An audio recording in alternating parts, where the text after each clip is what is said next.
All right. I think that all. Oh, yep. I see us over on the Twitch stream, so that looks good to me. Good. Now, is it evening or afternoon, Ben? We talked about this in the pre-show, but it is 5 o'clock for you. And thank you, by the way, for joining me on what is technically for both of us a day off. So kudos to us for being super diligent or not very good at reading calendars. I'm not sure which. I'm going to go with super doofus, I think. Yeah, probably. But I'm gonna say good afternoon.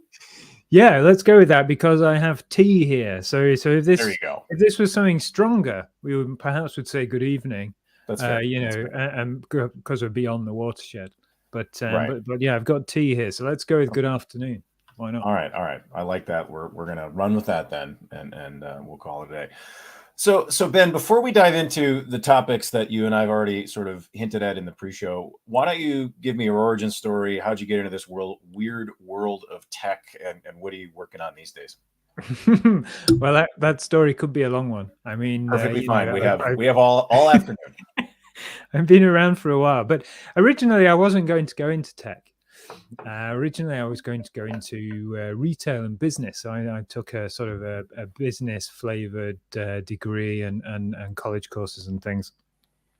And then when I started that, I then realized that my passion was more for tech, really. So I started again. I went back to college and did a tech degree, and ended up then migrating over to technology. So I've been doing it ever since I sort of left university at the age of, I don't know, 22, something like that. And I've worked for various software companies. I've worked as a software developer, software architect. I've been a software designer. I've been freelance consultant. I've done stuff on the regular payroll, and I've even been out in the field helping folks to sell software, and also spent a bit of time traveling to different places to help customers to get on board with some of VMware's fine software offerings. And now I'm in marketing. So there you go. There's a potted history, which wasn't too bad. Yeah, under 2 minutes, hopefully. But that's sort of how I ended up here. Was kind of helping out in the field, and then through doing that, I met many fine people in marketing who inspired me to make this leap and come into the sort of marketing part of the organization. And I love it. It's really good. You know, who doesn't like being in marketing? It's where the fun happens. I mean, it's not as fun as sales, right? We know they're the ones with the big expense accounts. That's true. Yeah, you learn that really quick, that when in doubt, go out to dinner with the sales guys, because they seem to have almost no limits on their corporate card, and they can get stuff we can't. Findle says hi. Well, good evening, Findle. I thank you for swinging by. I appreciate that. Hey, hello. What are we talking about today? Well, Findle, we're going to talk about Pi for sure. That's on my list of things. Findle, we'll definitely get into Pi. I think we're also going to talk about Star Wars, since there's some Star Wars stuff hiding behind us. So I think since Findle is here, why don't we leap right into my Pi content, and then we'll get into. So my first question, of course, is like, are you celebrating Pi Day? Do you keep Pi Day in your heart the whole year round? Pi days every day in my house. I'm a great fan of the Raspberry Pi. I assume that's also fair game in this particular topic. We're not talking about regular pies, apple pies, pumpkin pies, but also Raspberry Pis. I take it that's allowed. All of the pies. Okay, all the pies, edible or not. I did have some cake today as well, some carrot cake, but that's another story. Fantastic. But yeah, every day is a Pi day because I have 2 Pis at the moment. So I have a Raspberry Pi 400, which I've given over to my son. He's 9 and he's learning Scratch coding. And the 400 is a great little device for that. It's very reasonably priced. You can hook it up to a TV. Doesn't need much outlay, in order to get started, and it's fairly capable. It runs a Linux desktop. and has loads of apps on it. And one of those is Scratch. And if if you've got youngsters who are interested in learning more about technology, Scratch is a great place to start. Totally. We did a lot of it during the pandemic. Homeschooling gave us an opportunity to sort of add a little bit of that into the curriculum, if you like. And he's kept doing it since as well. He'll occasionally come up and spend an hour or two riffing on his various games that he's writing and showing to his friends and stuff. So that's one of my pies. Nice. The other pie is doing more mundane tasks, but this weekend I repurposed it to run that printer in the corner that you can see over my shoulder. Nice. So it's now running as an Ubuntu 2004 print server. Get a load of this guy. And I needed to do that because that printer is terrible. I'm sorry. It's a Samsung. Now, Samsung got out of the printing game. They were like, "Oh no, this is too hard. We're done with this. Can't do this. Let's sell it off to HP instead." So it's a Samsung printer. And back in the day when I bought it, I think I had a few Macs around the house, and it was basically fine. But then, as your sort of network grows and you start to get other devices in there, my MacBook died. It literally broke apart. Got too hot one day and decided, I think I'll break the hard disk, the SSD, by expanding the battery. So it's Fantastic. screwed. Of course, it was like 1 month after the warranty, so always. Apple weren't interested. So I said, "Screw you, Apple! I'm not buying a single Apple product ever again." And I bought a Chromebook instead. But Chromebook doesn't work with that printer. So the Raspberry Pi is a good solution because I can run a cut print server on there, and it will handle that one use case that's sort of still left around. And so that's two pies in here at the moment. Right. What about yourself? Do you have any in there, Nate? Actually, I think I do have a Raspberry Pi sitting in front of me. Yes, I do. As I glance at my desk, but Findle says he wishes he would have had a microwave pie instead of pizza. I think there's still time, Findle. And then what else do we got here? I have 6 pies in my home, though. A few more so I can build a KH cluster. I think you can run Kubernetes on a Raspberry Pi. I think. Yes, probably. You can. Yeah, there's a fellow. I think he's from the UK. Can't remember his name, unfortunately, but he works on some of the function as a service stuff and writes an awful lot about pies and Pi clusters. And he's built a brilliant one, which also powers the pies using power over Ethernet. So it cuts down on all the wiring involved. You can get yourself a little stack of pies, power them over the Ethernet. You can even boot them that way, and then wire all those into a Kubernetes cluster over the same Ethernet. So he's got some fabulous tutorials on all that sort of stuff. I've never tried it, but it's definitely worth giving a go if you're interested in building out your own Kubernetes clusters.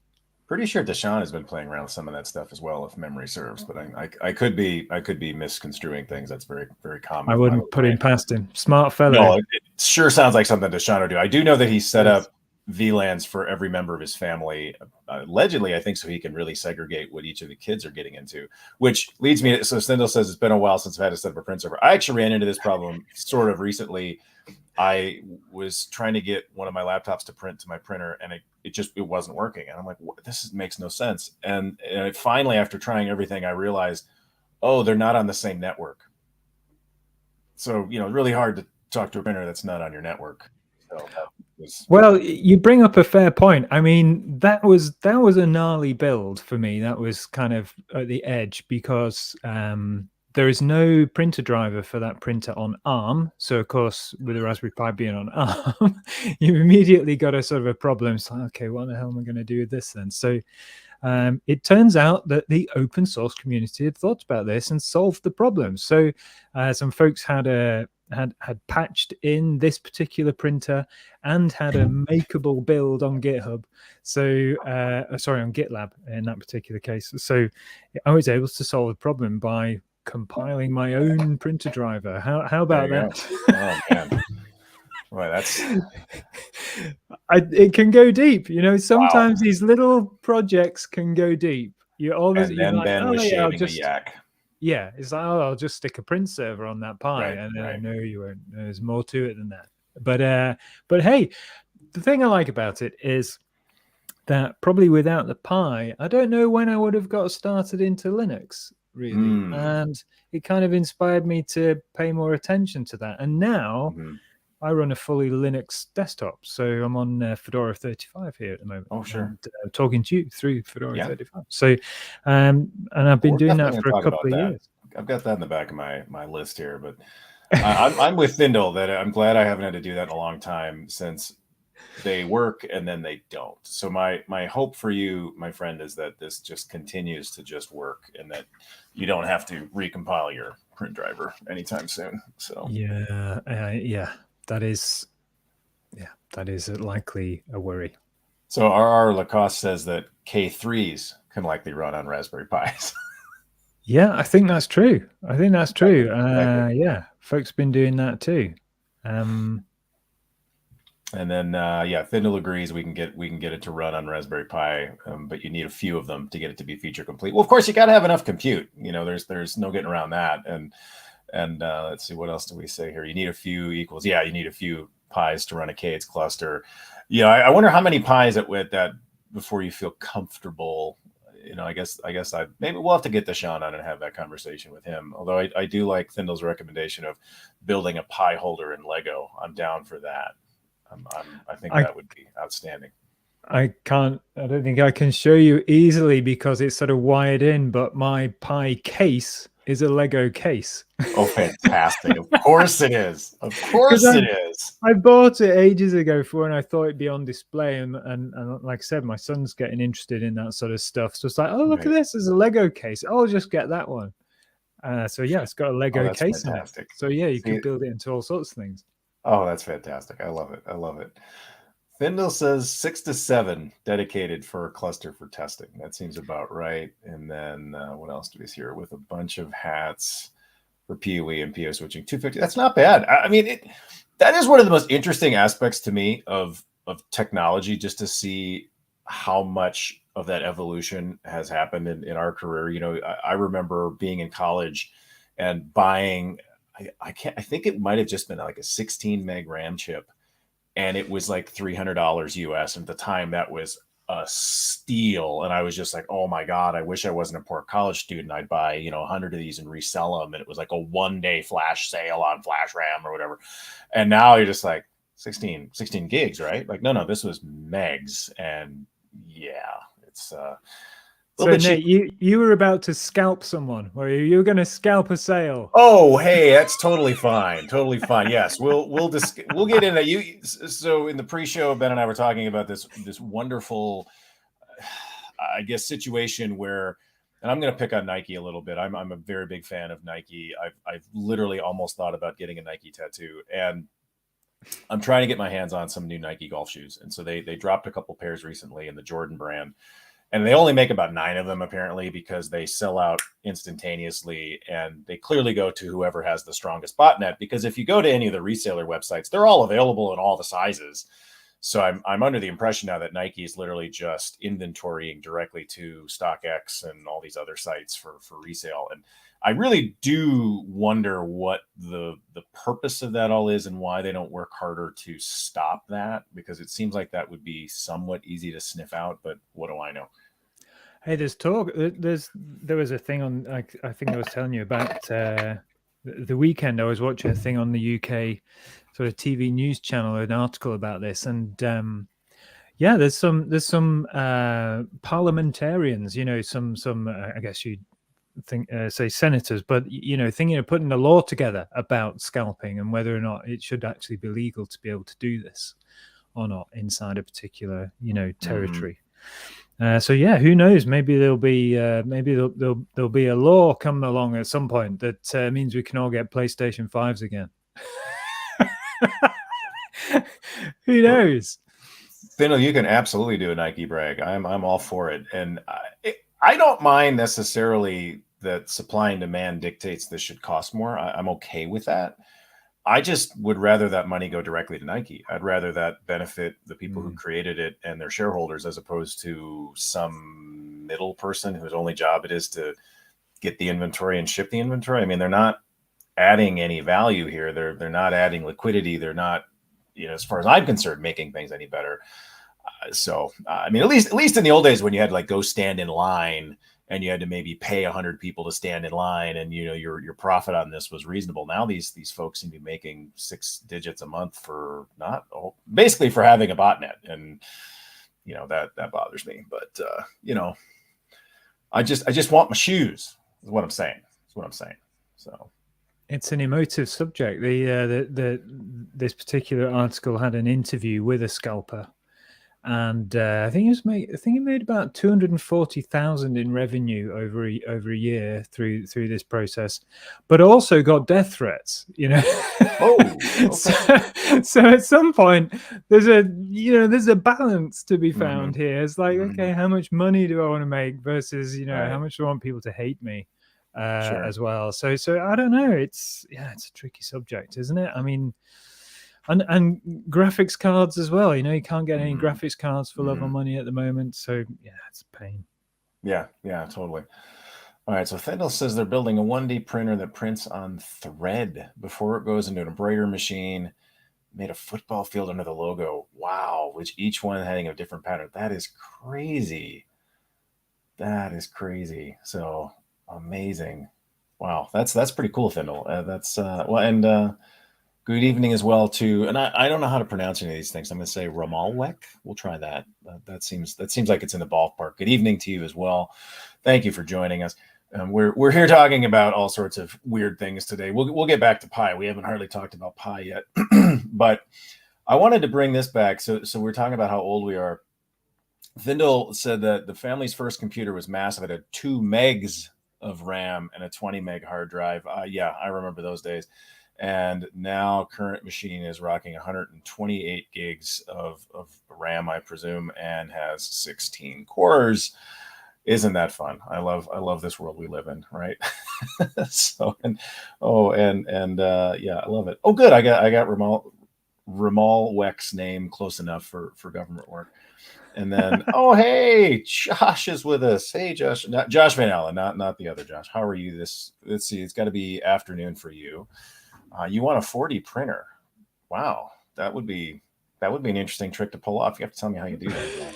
You can figure out how to get a 4D printer. I'm here for Perhaps you already have, but it's gone forward or backwards in time. That's true. And That's true. You don't know. Yeah, we've already spun off a whole new timeline. So yeah, no, I agree with Findle. I think the 4D printer definitely prints in time, and you can move the needle backwards and forwards. That would be a pretty interesting trick. Well, if you think about it, I mean, how much time have you spent waiting for the printer? So if it would print in time, that would be good. I want it in time. Yeah. Look, a Doctor Who reference. TARDIS is causing issues. Yeah, that's got to be the problem for sure. And then let's see. Findle says, yeah, one of those that can rotate the print head. Oh, okay. So I see what you're saying. Just a much better, much more full-featured 3D printer. Yeah, I think is what we're going for.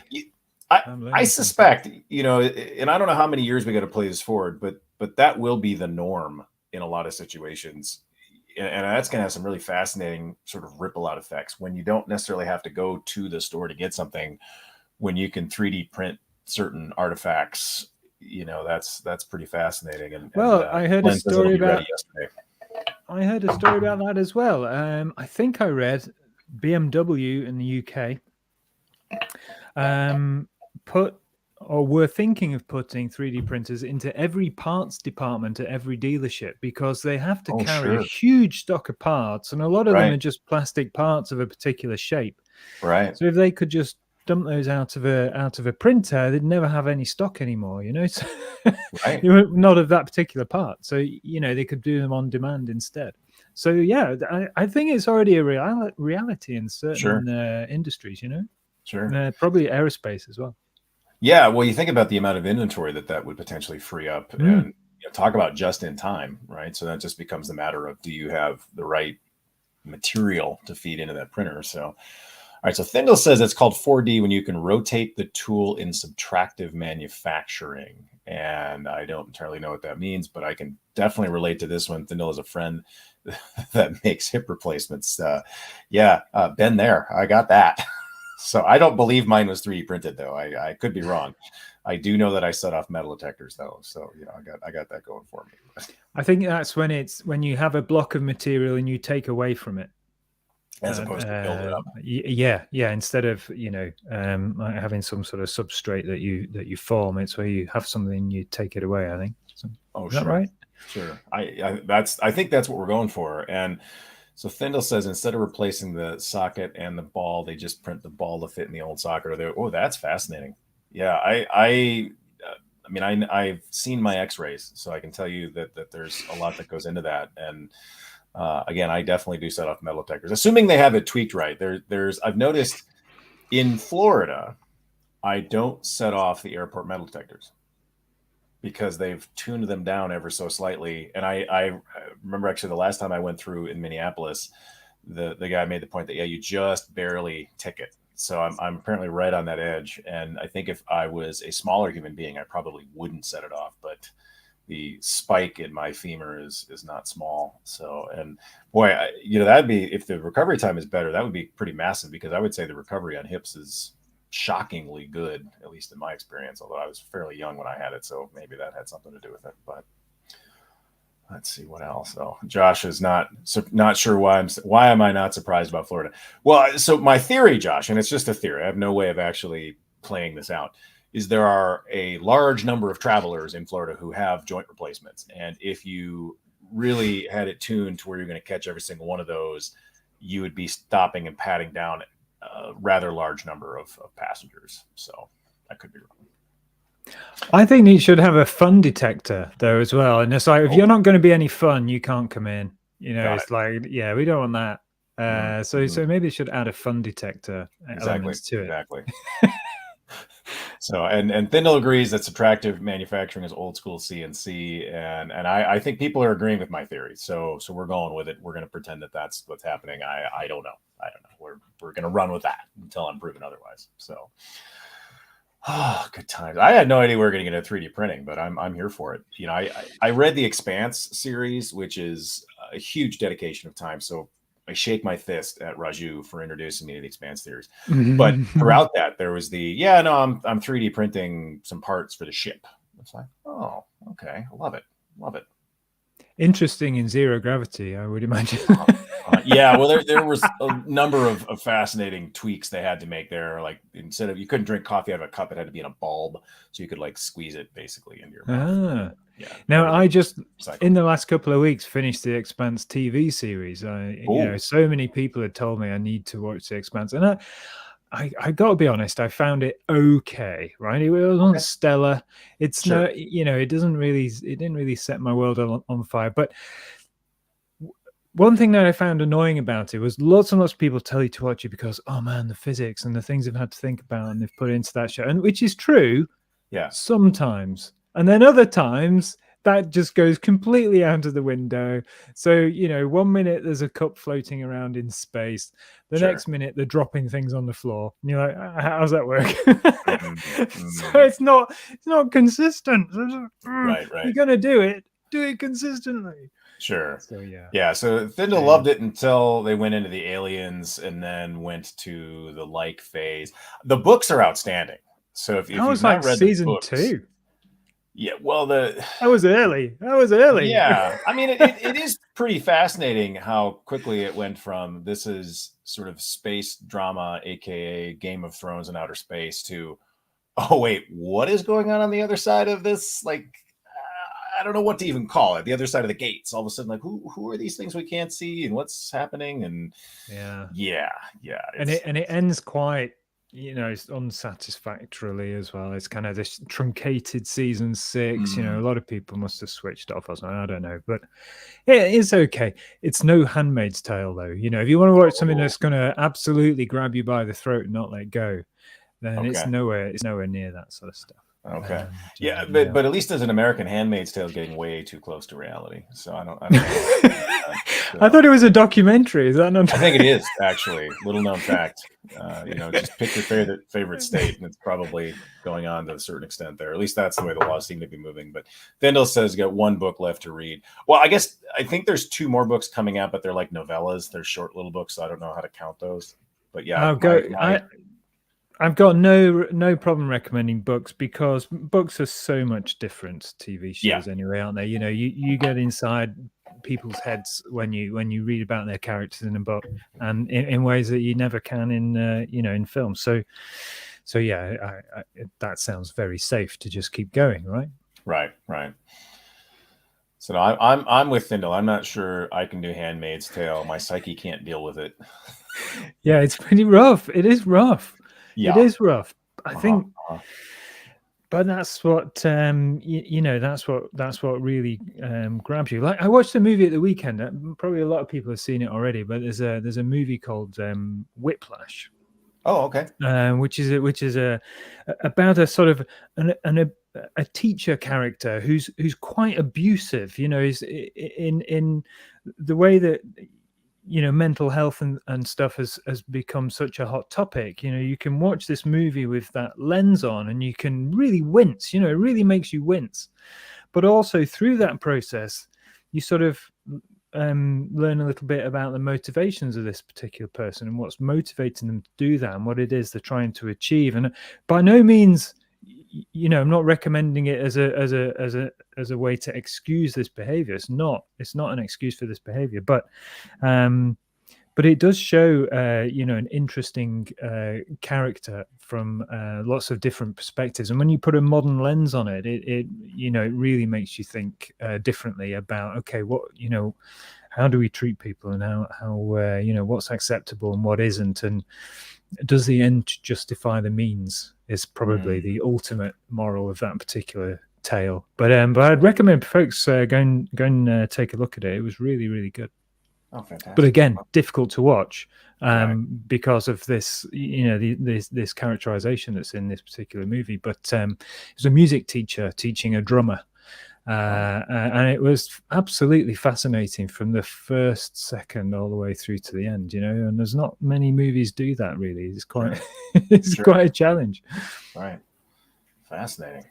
So can I ask the audience, anyone, I've not seen Dune the movie yet, right? Because I'm working my way through the book series, and I will watch the movie. I love Denis Villeneuve's work. It's probably one of my favorite directors. So I definitely will be watching the movie, and I can't wait to watch the movie. But I'm reading the book series at the moment. I want to find out what people think about the books, because I've got my impression of what it's all like. Sure. But I'd like to know what the folks out there also think. So maybe we could drop that in the comments. Anybody throws anything in the comments. I will say that in general, I prefer to read the book before I watch the show or the movie. But yeah, and so Josh's response is books. Bleh. Okay, all right. I mean, that's fair, Josh. That's fair. I guess I'll note that down, that you and I won't be talking about books next week when you're on the show. Totally fine. And let's see. R.L. Lacoste says, I have not watched the movie. I heard it did not complete the story. No, it's only part one. It's called Dune Part 1. In fact, for that very reason. Yeah, absolutely. It's only half of the first book. Okay. All right, so R.R. Lacrosse is saying that you're going to wait for the next movie. So Dune, the reboot, I guess you want to call it, Dune 2021, because we always have to do that. Everything's just a remake, a reboot. We were watching that when it came out on HBO, and my son's reaction was, wait, but now what happens? And it's like, well, this is part one. And he's just like, oh, you're kidding me. And you can almost see he's like in that table flip mode. It's like, yeah. And I agree with R. Lacoste. I don't like waiting. I binge watch. And there's something to be said for waiting until it's all out so that you can go, oh, okay, good. Now I can see it. And it's always walking that line of, is there going to be something that is there a spoiler out there? Is there that cultural spoiler? And, this is absolutely a zeroth world problem for my son, to say the least. But I sort of have that attitude now with shows, that if they're coming out sort of episodic, I'll wait until the season's out before I'll dive in, because I hate getting to that point where you watch 2 or 3 episodes and then, wait, I'm all caught up. Yeah. Now what? Do you know what? I'm taking exactly the same stance with Marvel movies. You're just going to wait till they're all out and then do nothing for a month and a half? I'll wait till they're finished. Fantastic. And then I'll watch them. That would take some serious commitment. I'm not going to lie to you. Not gonna lie to you. Don't tell Dan Basket I said that. I won't. We'll leave that on. We'll leave. He doesn't watch the show. It's fine. I agree with Josh. These kids don't know weekly episode releases.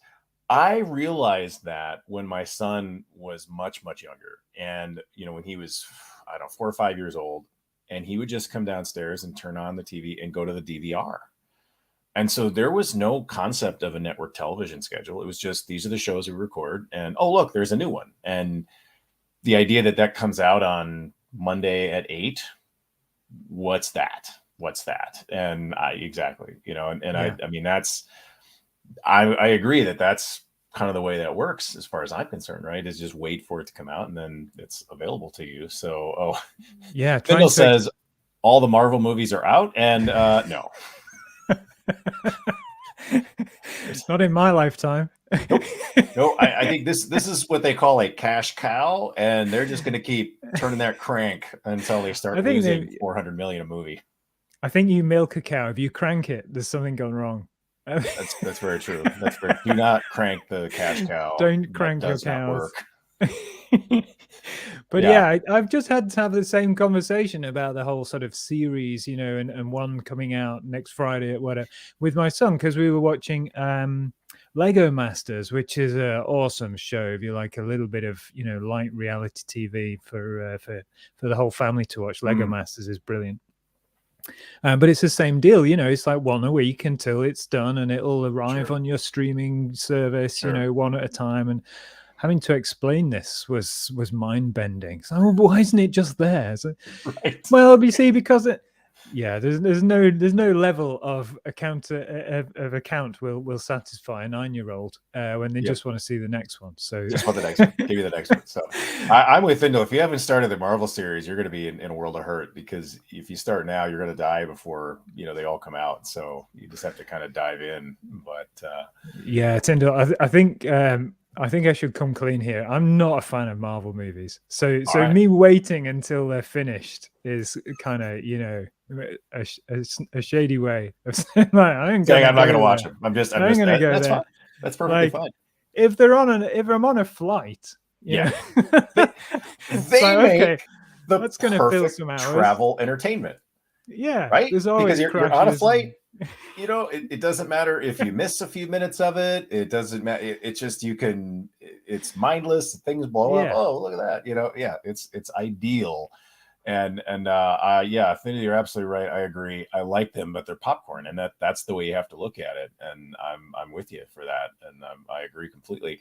So Glenn says he's waiting for all the episodes of Picard to come out so he can binge watch that. Yeah, and I did start last week. But I'm waiting. Somebody else. Here we go. Yeah, R.O. Cross says, does depend though. Watching Picard week by week. I heard they made season 2 and 3 at the same time, so that's going to be it. Yeah, that's interesting. Do you wait until they all come out? Do you, because this is where the Firefly piece comes in to me. I really, really enjoyed Firefly, and it just crushes me. Had to go there. We got. I know. I'm sorry. We had to go there. I did. I'm sorry. Continue. No, I love Firefly. Go ahead. Well, but yeah, I mean, it's so good, and then it just like crushes your soul because then it's gone. And the movie does a pretty good job of sort of speeding things up immensely. Into I don't know, 90 minutes, 2-hour running time. Here's what we were gonna do. Great, piece of popcorn movie. What's wrong with a one-off sci-fi movie, right? All the Star Trek series used to be like that, and they stopped doing that. Instead, this is my beef, right, Nate? I'm going to come clean. This is why I don't like certain things like Marvel movies is perhaps an example, but there are plenty of others as well. They're not the only guilty parties. Possibly a bit of the old Star Wars doing this these days, but they all seem to end the same way. The final act is always people fighting on a piece of transport, right? It's either a train or a plane or a hovercraft or a spaceship or whatever. But if they can't sort it out using just fists and thumping or, special powers, then the world's never going to be right. And it's like, how did we get here? Because we used to have fantastic science fiction movies. You know, you couldn't do Right. 2001 with two people thugging it out at the end. You know, it's Yeah, just stupid. So yeah, that's fair. I have a bit of a beef with this sort of formulaic kind of movie making where, you know, it's Right. like, okay, it's got to be a roller coaster, and this roller coaster always ends with a couple of people having a fight on it. Sure, sure. So yeah, there's my Well, beef. Vindal's theory is that they filmed all of Picard because they're afraid that he will pass away before they can finish. That's a Oh, theory. I don't know. It's usually for cost reasons, but Yeah. absolutely right. Jerry Ryan tweeted last week that she'd done her last scene on season 3 of Picard, even though the second episode of season 2 was just coming out, which was odd. Okay. But yeah, it's absolutely true. Now here's an interesting take from Mara Lacoste. Are any of the current Trek shows real Trek shows? They're interesting. Some are good, but they don't have the same feel as the original. Agreed. In fact, the first season of Picard was a letdown for that exact reason, because the current showrunner sort of tried to do a regular kind of, you know, Star Trekky thing, but they were one-off morality plays. You know, each individual episode was a kind of a one-off morality play, and they didn't have this season arc, which has become popular in recent years, right? Right. Kind of, you sort of started to see it creep in, I suppose, with things like Voyager, you know, where they had this sort of arc around will they ever get home, or whatever, or you know, battling with the Borg or something like that. So they started to creep in. But yeah, I think it's true. It's become that sort of, the formula is the arc over the season, and that just took away the sort of one-off morality play. But I hear that this new spin-off of Pike, Captain Pike, and his ship, which I can't remember the name of, which is just about to come up. I understand that is one-off individual episodes rather than having a full season arc. So who knows? We might get back to that very soon. Sure. So Thindle says season 1 was fan service showing where all the TNG characters had gone, with a plot to make him travel around visiting everyone. Yeah, and you know, our Lacoste gets into that as well, that so many of these shows are now arc based, and I do think that that's an interesting twist, because for the original sort of time span of TV, everything was, it's going to end in this half hour, the 60 minutes, that's it. There's no continuation other than the characters. Everything is going to wrap up. And I think you could argue Hill Street Blues probably started the whole pitch of now there's longer arcs, but you know, I'm sure we could debate that. I like that. I think it's fascinating and really rewards more of that sort of binge watching experience. But the fact that sort of one-off thing that happened in season 2 of Sopranos comes back in season 5 or whatever. I mean, to me, that's really interesting to see those threads. Makes for a richer tapestry, in my opinion. But I think you pick up an interesting point there, because is this the difference between something that's like a science fiction show and something that's sort of more, you know, set in the real world, in the modern world? So if you think of an Ozarks or something, right, you don't really know what the arc is. You don't know it. Something that happened in an earlier episode isn't a theme that runs throughout, you know. Whereas with the science fiction shows, it's like they're hitting you with a blunt hammer. It's like, okay, in episode 1, this thing will happen, and you know, they'll be trying to figure it out for the rest of the season. And every single episode, they'll drop 5 or 10 minutes in each episode that gets you a little bit closer. Is it no, not Discovery? Is it Yeah, Discovery was terrible for this. Like, it was just like, oh god, really? Just sort of ham-fisted, throwing 10-minute segments in to sort of, you know, try and keep you catched up with where we're going on this overarching journey. And it was dire, right? But things like Ozark or Better Call Saul or whatever, you sort of, you know, you don't really know where it's going to go, and it keeps you on the edge of your seat. Same with The Handmaid's Tale, right? You don't know what's going to happen, and it really keeps your interest, and you're happy to sit through a season, right? So I think this is a sci-fi problem. mostly, or perhaps if I broaden that arc out a little bit to the sort of Marvel thing, it's a science fiction and fantasy problem where they're just sort of hitting you over the head with blunt instruments the whole time, rather than leaving you with a surprise about where it's going. Well, RRS makes an interesting point about if you land in the middle of the arc, you have no idea what's going on. And, is that why shows like South Park have been as popular as they are? Because you can basically drop in at any point, watch any episode, and you're in the right place. You don't have to go like, oh, what does this all mean?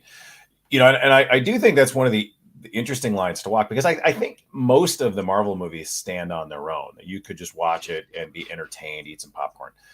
But if you know the deeper sort of threads, there's more meaning there. I don't want to ascribe meaning to popcorn movies. Let me be clear, but I think that's an interesting twist, though, and I do think that having those longer arcs rewards that investment in watching the show, especially if you can binge it. I do think that the way I look at some of those shows is different now, in the sense that I could start, assuming I had enough clock time, and just watch it more or less straight through, so you can see those connections more closely.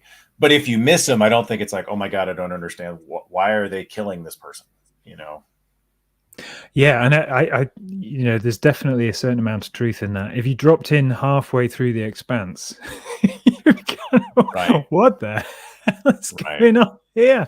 Like Mars and Earth and belters? Who are these in the UK, a belter is someone who's awesome. Brilliant. You're a legend. I want to be one of the belters. They sound fantastic. It's certainly in the north of the UK where I'm from. Right. Be like, oh, a proper belter. Right. So yeah. Yeah, and I mean, I do agree with the part of this is to kind of keep you coming back, that to reward that investment. Now, that does, I think, require more of the writers, of the showrunner, to think like, hey, where is this going? And to not get sort of caught in this, oh, wow, this is popular. Now what do we do? And then that's where I think part of the genius of The Wire was walking in with, there's 5 seasons. This is the arc. This is what we're covering each season. But that's hard to do, and I think that does pose a bit of a challenge. And I do agree with Josh that South Park's arc, there is time-based arcs in there, right? I mean, they do make reference to time, locally sensitive kind of things, so if you're not aware of, oh wait, this episode originally aired on this date, that's why they're talking about this thing. So if you don't kind of know what was going on in the world, it might not make as much sense.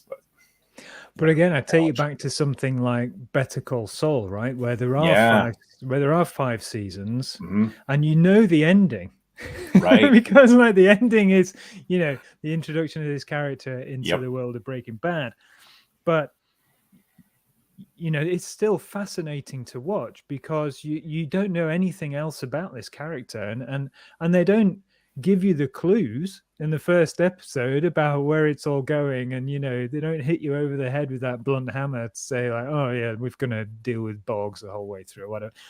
It's more subtle than that, and it's like, oh, this is actually character based now. It's not just about the arc, it's actually about the characters. And I think that's what's been missing from a lot of the recent Trek stuff, for example, is that the characters haven't really been allowed to grow as much as they could, even though they've had some fabulous acting talent, in these shows, like Discovery in particular. But yeah, the end result is disappointing, because they're just, they're there to sort of keep this arc moving along, rather than keep these, developing these characters and giving these actors a chance to really do their thing. So yeah, meh. And I think that's really hard when you do a prequel like that, where your audience knows where the story has to go. That takes really good writing, I think, to make that work, because that's part of the amazingness to me of Empire Strikes Back. Speaking of Star Wars over your shoulder, is the fact that nobody knew going in. In fact, most of the actors didn't even know. I just read something over the weekend that it was basically 3 or 4 people knew the line. They actually dubbed the line in after. In the scene itself, the actor playing Vader said that the actual line they said on set was, Darth Vader or Obi-Wan killed your dad, not I am your father.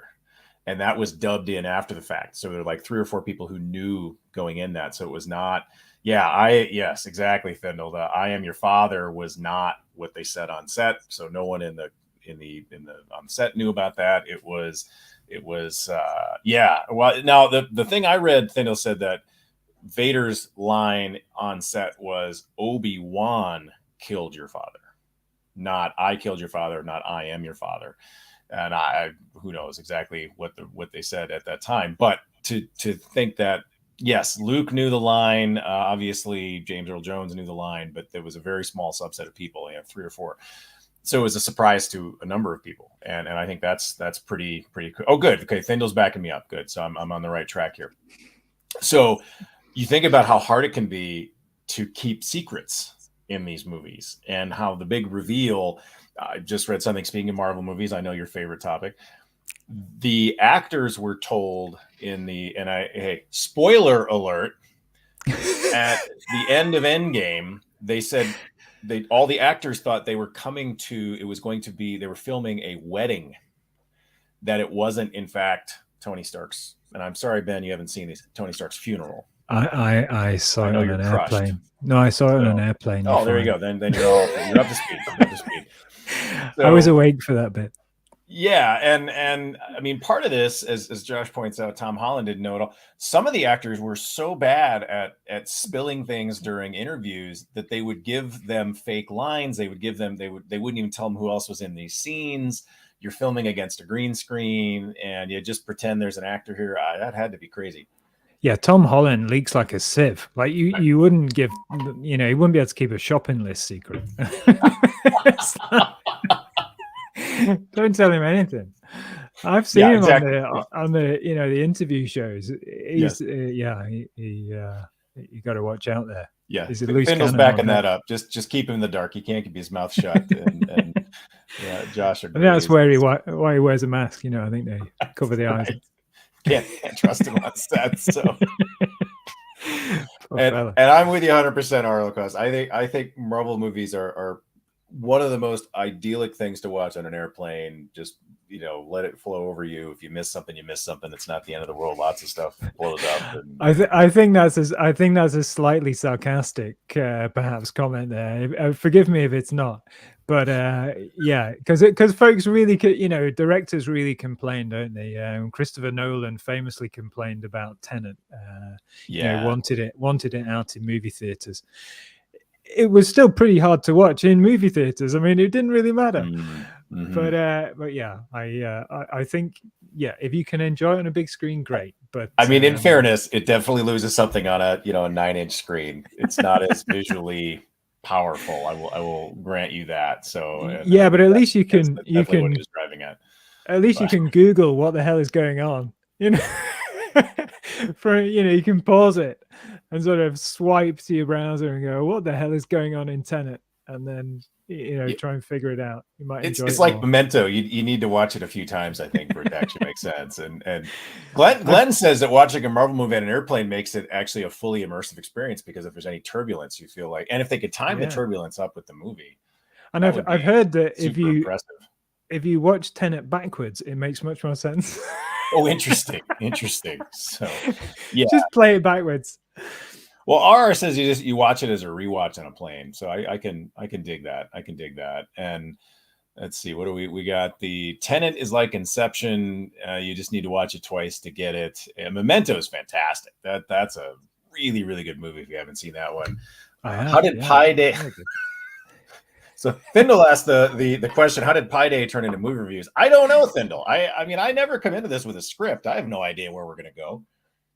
Well, that's where my Pi's going next. I'm about to put a Plex server onto it and maybe stream movies from that same Pi. Seeing as it's going to be on all the time, seems like a useful additional service that it could provide. So yeah, Plex movie server maybe. So there you go, full circle. See, it all comes back to that. King of the segue right here. And let's see, I wanted to find, Josh had a comment here. Let's see. Oh yeah, this is a good one. Josh says, don't be on a plane in a Marvel movie. Well, there'll be someone fighting on top of it, won't there? It's just another mode of transport for them to fight on top of. So yeah, why not? Right. You just have to be aware of what's going on. Wasn't there a movie called Life of Pi? Yes, actually there was. I don't believe I saw it, or maybe I saw part of it, but Yeah, I've it's seen it. all Yeah, good. it's yeah, a long while ago now. Beautiful. I think it was one of the first 4K movies, Oh, could be. if I remember right, for Is it, Blu-ray I think, or was whatever. that the one with the there was like a kid on a boat with a tiger Yeah, or something? yeah, Yeah. that's right. Yeah. Got it. Okay, Thindle says don't do Plex server on a Pi, it can't transcode. No, I've tried it before. It does. Oh, well, there you go. Yeah, I had a Ubuntu do. If you go to the Ubuntu website, they do an Ubuntu appliance, which includes Ubuntu Core and Plex Media Server, and it's one of their use cases. So it can Okay. might be certain codecs it's not happy with, but I don't think I've got anything that really pushes it in that direction. Okay. So I've tried it. It does work. Oh, all right. So Thindle says my HPE microserver can't transcode. So there we go. Oh. There we go. And what is Glenn says his password is the last 12 digits of pi. I like it. Well done. That's speaking of pi. I do definitely want to talk about pi. So Okay. we talked about how you're celebrating, but this is one, and I open this up to y'all too. So those of you in my comments here, please let me know here. What is your favorite kind of pie? I'm gonna, because I'm on the spot here, I'm just gonna go with good old fashioned apple pie. Oh, okay. I reckon. Yeah. All right. What about you, Nate? Josh likes pizza pie. I guess that's fair. And let's see here. The Glenn says +1. I assume you're saying +1 to pizza. All right, fair enough. Thindle says newbie math question. Is it actually mathematically proven that pi is endless? I don't know the answer to that one, to be honest with you, but Thindle goes for blueberry pie. I like banana cream quite a bit. I'm also a fan of French silk. Now, pumpkin. Oh yeah, pumpkin. Pumpkin can I'm be here good. for the pumpkin pie. I'm not gonna lie, big fan of that. Pumpkin pie is pretty delicious. Strawberry rhubarb, hard to go wrong with that, to be honest with you. But Thindle's not as big fan of that. He wants a little bit of vanilla on there. So we've got pumpkins a bit. Man, that's fine.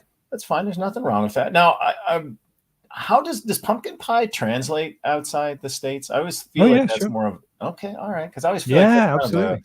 Thanksgiving-y thing, and even in the U.S., it seems to be kind of controversy. Well, as you know, in the UK, we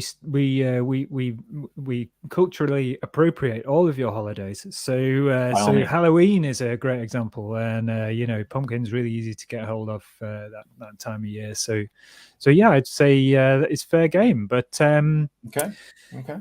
yeah, I think that. So the other story I should tell is that I'm from the north of England, right? So the particular zone where I'm from in the UK. The town that I'm from, famous for being huge consumers of pies, probably savory in nature. So, meat pies, chicken pies, vegetable pies, cheese pies, all that sort of stuff. So much so that it's said that if you're from my hometown, the idea of a kebab is 3 pies on a stick. Oh, yes. I'm here for that. Which I've never tried, but so it is said. So yeah, I'm a big fan of pie from being a small person all the way to today. So yeah, love a bit of pie. Thindle says pumpkin's very American overall. Pumpkins are not unknown, way less. I'm here for that, but I'm with our Lacoste. Chocolate is fantastic, and oh god, yeah. Oh, peanut butter, bring it on! Chocolate peanut butter. I'm here for it. Now I'm getting hungry. It's way past lunchtime. I do believe my wife did actually make a pie this morning. I'm not entirely sure what. I just heard things spinning up. I didn't hear much beyond that, so we'll see. But I'm a big fan of. I'm not as big a fan of like fruit in a pie. I'm not against it, but give me the chocolate, give me the peanut butter. Banana. You said banana, yeah. Banana. Yeah. What was that? Banana cream pie. Banana cream is definitely in my wheelhouse. And let's see. Josh says, let's make a pumpkin spice pie. Get the smell of pumpkin, but none of the good. You can get pumpkin spice. That's a thing for sure. I'm pretty sure I got some of that hiding in my closet. Wait, a corn pie. What is it? I don't think I want to know what that means. That sounds like something you shouldn't Google. I'm just going to go there, but I'm with you that fruit tarts are great. Don't consider that a pie though. Yeah, see, this is where it gets a little controversial, and I will actually, this kind of leads me to my next question here. Is cheesecake a pie or a cake, or none of the above? Good question. So I'm going to go with it's actually a pie, and I'm going to say that because you probably would have a short crust with that, right? So you might even sort of pre-bake that short crust, make it nice and crispy, and then stick the rest of your contents in there. So technically, is it like an open top kind of pie, really? Yeah, I mean, the lines get blurry. Blurry as far as I'm concerned. So let's see. What do we? We need the Great British Baking Show to tell us the answer to that. We do. Right? That's fantastic. So funny. Says there are a bunch of American foods that Europeans think of as livestock feed. Yeah, that's fair. That's fair. I can understand that. I did read. What's cornbread? Tell me what cornbread is. We don't get cornbread here. Tasty. I did read something recently about someone who was hosting, like an exchange student made him this big spread, and one of the things that was in there was corn on the cob, which is a classic thing you'd eat here in the summer for sure.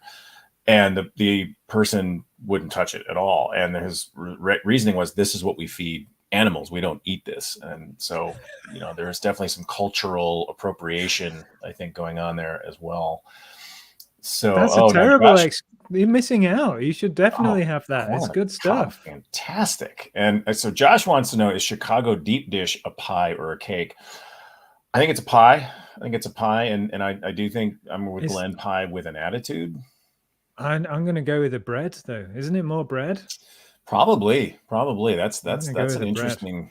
Bread. Yeah, it's starting to get man, who knew? I'm going to spin this, not unlike he would with pizza dough. Right, exactly. So Thindle apparently has just been rattling off various things. He's just talking about Sweden. That's fine. I'm here for it. I'm I live in Scandinavia West, so there's plenty of that as well. And let's see what else. Fruit tarts are great. Don't consider that a pie though. Yeah, I'm with you. But I got to highlight, Josh, your banana peanut butter with bacon. I'm going to draw a line in the bacon, Josh. I'm sorry. Although salt and sweet do go together really, really well, I'm not so sure I want bacon crumbles on my banana peanut butter pie. But although I guess we'd have to call that the Elvis, right? Could be. Oh, okay. Thindle's challenging you, saying that American cheesecake is cake. It's too tall and stay togethery. All right. So we can't call it a pie. I'm willing to. So is that the defining characteristic of a pie, that as you sort of scoop into it with your fork or your spoon, it has to kind of ooze out like a sunny side egg? I don't know. I don't know either. Yeah. I don't know. I mean, yeah, American cheesecake is kind of tall, isn't it? Right. That's fair. It's gelatinous like that. Mm-hmm. It'll stick together. Right. But yes. If only they did chocolate pie that deep. Right. Thanks, appreciate you hanging out with us. So Josh says cornbread with barbecue. I'm here for it. And yeah, I agree with because fresh boiled corn is amazing. Although grilled corn really is the way to go as far as I'm concerned. And yes, Thindle, I am based in Minnesota, don't you know? Salty licorice. Ooh, I don't think I want to eat salty. Oh man, don't talk about So I spent ages consulting for some of our clients in the Netherlands, right? So I fly into the Netherlands, go to a store and decide, I quite like some licorice. Just grab a bag, pay for it in the store, head out. I'm on a train or something. I dip into this bag of licorice, and the stuff is damn salty. It's like, who does this? I've never heard of this before. It's absolutely disgusting. Who the hell thought that up? I have no idea, but it shouldn't be allowed. Hard pass. I mean, hard pass. There should be. I mean, Europe's full of rules, right? Surely that should be one of them. You're not allowed to put salt in your licorice. I mean, no. That just seems like a mistake. It is. My opinion. It is. I'm with Glenn. That's nightmares. Elvis sandwich is bacon grease, banana, and peanut butter from the official Elvis Museum. Bacon grease. Oh no. Wow. So it Yeah, is a full Elvis. I reckon you're I spot on there guess. then. Full Man, Elvis. yeesh, that sounds like a yeah. I'm not going there. So Thindle says nothing stopping you from making chocolate cake that deep might turn into mud cake.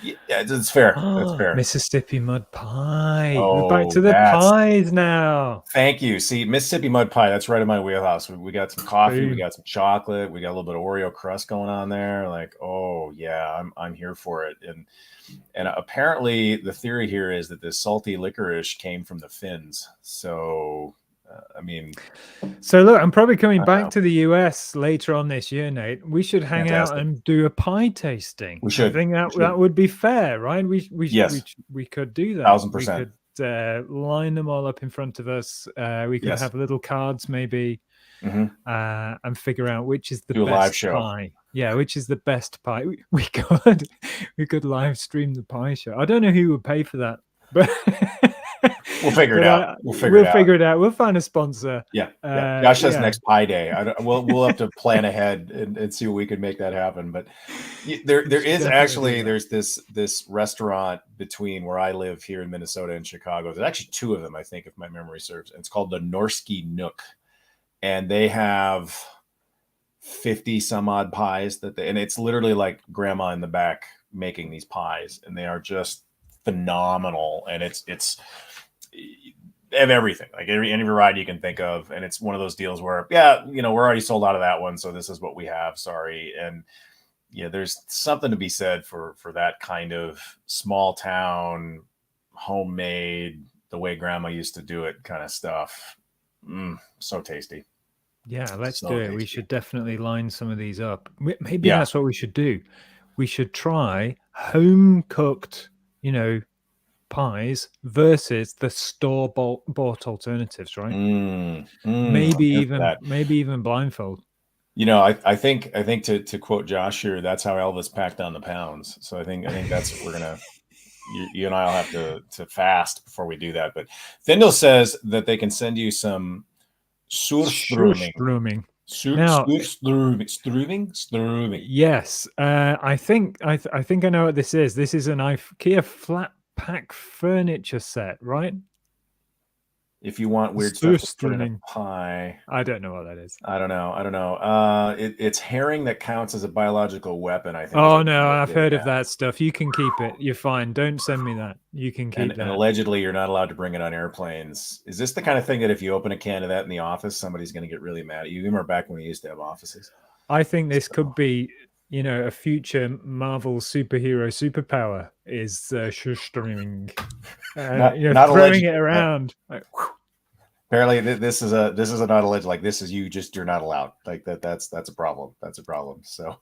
Yeah, I don't fancy that at all. No, that stuff sounds absolutely horrid. People close to you are going to stop being close to you. Don't and whatever happens, don't put that in a pie. Right? No, please no. It we definitely don't like want that. Death. Yeah. See, there are various food items that, to be real honest with you, I've looked at and I've thought to myself, the first person who ate this was starving. Yeah. It was this or death. And well, it's cold there. It's pretty good. Yeah, or we have no other choice. I think about that. Is it walnuts? That there's a common nut that we eat that, if it is not processed properly, will cause problems. And thanks, Thindle, appreciate it. Thanks for hanging out with us. I love all the comments. So how did you go through the trial and error to figure out this is what you got to do to make this so it doesn't kill you? And that's or like puffer fish. What chef was like, here, this time I think I got it right. There's a line of 5 dead chefs. Yeah. Right. Exactly. I got it. Yeah, it's. I think I got it right this time. Oh, dang it! All right. Well, next time. I swear to God, I'll figure it out. I'm going to go back and try it again. Yeah. Yeah, and this is the fermented rotting herring, I think, right? This is the herring thing from sort of the Icelandic regions. Yeah, sounds absolutely terrible. Yeah, exactly. Don't do that. I think that had to be some very hungry people in the middle of winter kind of a thing. And thanks, Josh. Appreciate you hanging out with us. We'll get into these kinds of topics next week. Let's see. I have one other one. got that one. Fruit, or I guess we could talk about. Well, I think we've probably hammered on pie sufficiently for our needs today. Met our Let's. quota. I think we have. I think we have, and then it just makes me want to eat a couple more pies for sure. So let's talk briefly about Star Wars, since you've got some amazing Star Wars accoutrement in Sure. your office. So tell me about what you got hanging out with you there, and then we can dive into the joy that is the Star Wars universe. I've got. I must admit, I like the small number of items that I've got. There's no Lego here, so nothing looking at is Lego, unfortunately. But yeah, I don't know how it started. I think it started with that modern Poe Dameron X-wing over there, because my son got that as a present, and he just never really bonded with it. Wasn't really that bothered about it. Sure. So I said, well, can I borrow it? And I stuck it in the room here. And then before you know it, folks hear that you've, got a particular penchant for something. And then, birthdays and Christmases and gifts and stuff. So it's just started accumulating, and it's great because it's sort of, that little Poe Dameron one over there inspired getting this very large one, which is from, So I don't know, 1980 or something. So I didn't cool. even know it existed, but my wife found it, and it's in great condition. Yeah.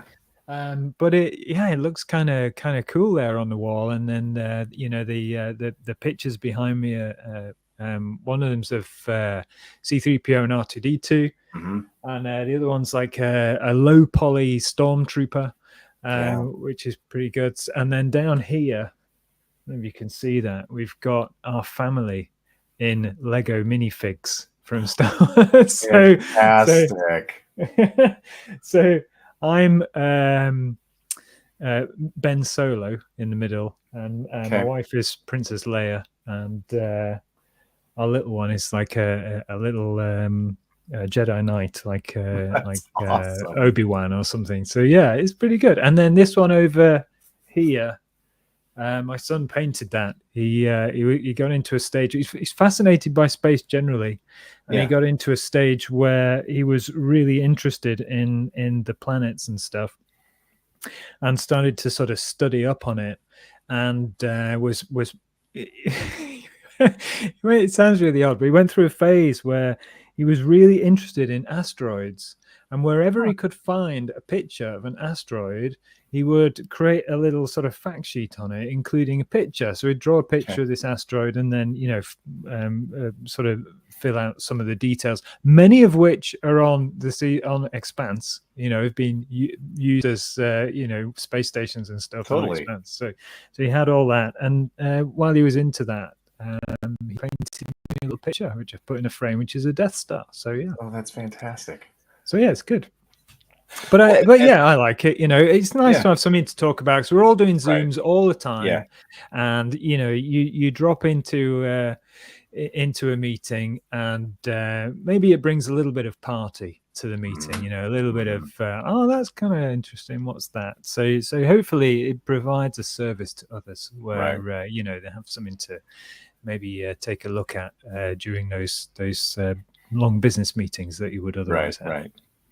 Well, Ramalwick seems to be saying the room also looks a little bit like a Star Wars sort of thing, with kind of the white motif and the shelves and the white binders, and it's getting that way, isn't it? Yeah. What about your room though, Nate? What are we looking at behind you? So I see a big bookshelf, but I also see lots of Apple boxes, I think. Yep, lots of Apple boxes. I've got my little Duke over my shoulder there. If I get I see the Java Duke. Yeah, yep. Nice. And then I've got a bunch of putter head covers. So I'm a Scotty Cameron fan. So those are the Scotty Cameron putter head covers I could get my hands on, which are really hard to do, by the way. And that's another one of those things where supply and demand are manipulated.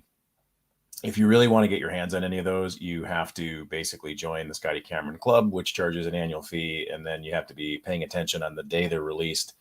And basically, if you don't go to the website within a few minutes of it becoming available to you as a member, you have zero chance of getting your hands on one. And some of them are not as good as others, so some you're just like, let that one go by. And a few are like, they're out. Oh, shoot.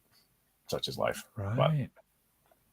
Wow, cool. Yeah. So, So do you use these at all? Or they're so precious you sort of keep them and you don't use them for out me, in the it's a field? collecting thing more than anything Yeah, else. I certainly could use yeah, any and all of them. Some of them I would be more comfortable using than others because some are just cooler looking, and I would be yeah. worried about them getting rained on, kind of a thing. And so yeah, so we're the depths of my bookshelf for Malwick and what kind of books on it. Mostly technical books, actually. A lot of them are technical books, not all of them, but there's actually a number of books from I think it was my senior year of college. I did this Great Books, Great Ideas course where your book list for the year was like 100 books or some crazy thing, and the idea was this build your library, and it's all sorts of classics from different genres. So at least some of those are hiding back there as well. So And some of your own, probably. You're a scribe yourself, right? You scribe every now and again.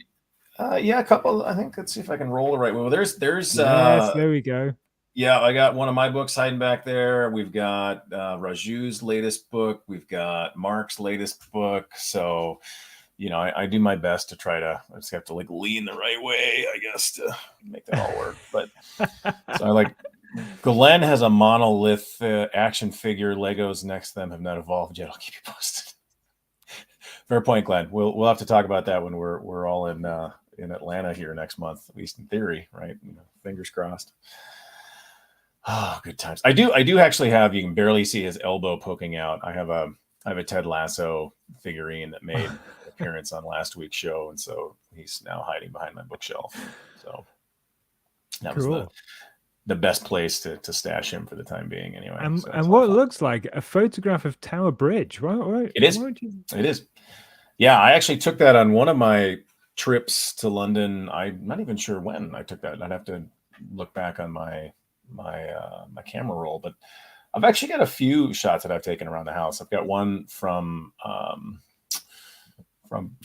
Oslo, and they've got this beautiful sculpture garden, and I took a really neat picture there that I actually have hanging up right around the corner. And I've also got a picture from the first time Christine and I went to Spain of the aqueduct that's hanging on the wall over there. So I try. But cool. Yeah. So you like to get out with a camera from time to time. mm-hmm. Yeah, and it's one of those other interesting switches that I've seen in my lifetime, right? The era of always having to bring like a separate camera device with you certainly allowed you to take better pictures, but it also meant you didn't always have a camera with you. And then now that we, all use our little, handheld blocks of glass, you take a lot more pictures. They're not always as good a quality, although actually the one over my shoulder that was taken with an iPhone. So you can get good photos for sure. Yeah. You just don't have quite the same control maybe you would if you had a big DSLR or something like that. But the advantage, of course, is you've got it with you, and the best camera you have is the one that's on you. So yeah, very true quote, that, isn't it? I've heard that before, and it's definitely true. I have a DSLR in the corner somewhere that's gathering dust, many years old, that you rarely sort of take out, really. But who knows, when time allows, I could easily get back into that particular hobby. It's a great hobby to have, it's very rewarding. Yeah. So yeah. And you my can take some actually, fabulous photos with those sorts of cameras too, especially if you want to do sort of candid shots. If you've got a right. fairly long lens when the family don't know you're doing it, you can get some really engaging photographs from that sort of thing. But you have to be prepared. You're dead right. Right. Yeah, Ramalwick says we take thousands of pictures. We rarely go back to look through them, and that's very true. I do think that's one of the interesting twists, and I say that in the same breath that my son's actually doing a digital photography class this semester in high school. And I said, well, what camera are you using? He says, on my phone. They just do it with their phones. And I totally get that. I understand that. I told him, when I was in high school, we had to use 35 millimeter cameras, and we learned how to load film. We learned how to process the film. And he's just like, oh, that sounds really boring. It's actually kind of fun. But yeah, I do think the biggest downside of digital is the fact that you're never going to have that experience of finding the shoebox in grandma's attic and looking through it and being like, oh, look at that. Oh, that's when, mom was 3. I don't think we're going to have that experience, which I don't know. Maybe I that's think bad. Maybe it's neither. I think that's kind of true, but then again, there's other new experiences being added on. So True. my Google Photos will tell me every couple of days about an old, something that happened 2 or 3 years ago, and you're like, oh yeah, Yeah. look at that, and you Great end up point. being prompted to do it more often. Yes. So maybe the Yes. more often, brings a different sort of experience to it. It's not the same as going finding that shoebox, but you only did that once a year, or when you happen to be in the Or attic or whatever. when grandma passed away, kind of a thing. Yeah, Yeah, that's a so good I point. think there's room for both, really. Yeah, It's always a nice thing to get some of those photographs printed out from time to time, and there are various services that can do that, aren't there? And we use one here for our family. We get a bunch of 50 or so done every couple of months, just so sure. you have got something on paper. But yeah, having that reminder every day is also a good thing, I think. But with your Mhm. son's course, so when Yeah. they're learning now about photography, are they still doing things like aperture and film speed and ISO ratings and all that sort of stuff, or do they more? Is there more time left over for composition and for other more artistic endeavors than the sort of technology and the technique behind it? I think it's more of the latter, and I also think it's manipulating the photos after the fact as opposed Oh, right. to, Okay. Post prod. yeah, the post production. Think about how that's changed. And I Mm, agree with Glenn that one of the advantages is you're willing to take more photos because there's less cost to taking the photo, and you don't have to yeah. worry about, oh well, I just wasted 35 shots on this roll of film, and how many rolls of film do I want, and it's going to cost me so much. Plus then to your point, there's less you could do after the fact. With my one of the things that Everett does on a semi-regular basis is he'll take a photo and just manipulate it and just play around with different filters and try different things, and he's made some really really cool things off of a standard shot and then just turn it into a pretty artistic thing. And Mm. that's something we couldn't do with film, at least not as easily, let me put it that way. Yeah, it's a wonderful skill set to have that, and gives Mhm. you many creative outlets, doesn't it, for you to be Yeah. able to take those moments and turn them into something completely different. Mhm. And again, with the modern sort of printing services, the formats that you have available to you are dramatically different, aren't they? Back in the day, you could maybe get a half decent shot out of an inkjet printer if you were prepared Maybe. to stump up the £50 to pay for the Right. ink. Right. But now you can get a huge canvas printed, Yeah. and have some depth to it or Yep. texture to it and all sorts of other things. So yeah, it's technology is a good thing generally, I think, Mhm. and we've talked about that many times today. The 3D printing, the Yeah. pie everywhere, and here we are talking about photography as well. So Right. it's good. It's good creative outlet, I think. See, it all comes back to pi and 3D printers, and It does. there you go. Well, I know you and I could keep rambling, but I know it's now definitely evening for you. I think you're safely Yeah, within the you can switch away from tea if you're so inclined. So yeah. I think we've covered a lot of ground today, my friend, and I appreciate your time. I can't wait to be in the same physical space as you again. It's been far too long, but Yeah. May, I'll be in the UK in May. I'll make sure know my Oh, agenda cool. Yeah. on the books. Yeah, and there's a few of my team now. The team that I'm in also sort of fairly close by to these parts. Okay, So yeah, who knows? We might be able to get a posse together I love and it. go I and do love a it. pie tasting. Oh, I think we need to do a pie tasting, but well, I do appreciate your time. Next week, I've got Josh Van Allen, who was in our comments repeatedly today. So we'll be hanging out with Josh, talking about his new job and other things. And I don't know, maybe we'll talk about what kind of pies he had on Pie Day. I wish everyone a fantastic Pie Day. And motion pictures, pies, and pie. Yes, Glenn, we are a full service show, to say the least, Glenn. So I do appreciate your comments as well, my friend. Now that I've got access to the StreamYard, we're doing all sorts of fun things. But Yeah, what a wonderful audience you've got here as well, Nate. yeah, this was Fabulous. fantastic. I Yeah, really appreciate absolutely. everybody's feedback, and I thank you so much for your time, Ben. And again, I'm can't wait. I think we're about a month and a half away from being in the same continent. So Nate, it's always a pleasure to talk to you, and this was no different. So thank you very much for inviting me. I really appreciate it, and Thank you, I my had a friend. blast. Thank you. I appreciate it. All right, well, let's throw this out there and see what kind of trouble it gets us into.